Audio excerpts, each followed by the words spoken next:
যুক্তরাষ্ট্র ও ইসরায়েলের টানা প্রায় ২ সপ্তাহের ভয়াবহ বোমা বর্ষণের পরও ইরানের নেতৃত্ব এখনও সুসংহত রয়েছে এবং অদূর ভবিষ্যতে দেশটির শাসন ব্যবস্থা ভেঙে পড়ার কোনো ঝুঁকি নেই। মার্কিন গোয়েন্দা তথ্যের উপর ভিত্তি করে একটি সূত্র জানিয়েছে, বিভিন্ন গোয়েন্দা প্রতিবেদনে একই ধরনের বিশ্লেষণ উঠে এসেছে যে বর্তমানে ইরানি শাসন ব্যবস্থা কোনো বিপদে নেই এবং ইরানের জনগণের উপর তাদের নিয়ন্ত্রণ বজায় রয়েছে।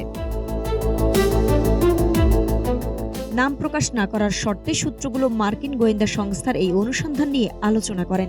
রয়টার্সের প্রতিবেদনে বলা হয়েছে, গত কয়েকদিনের মধ্যে সর্বশেষ এই গোয়েন্দা প্রতিবেদনটি সম্পন্ন হয়েছে।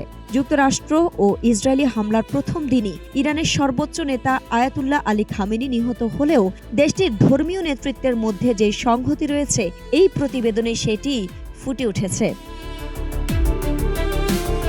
আইরিন হাসান, নাগরিক প্রতিদিন।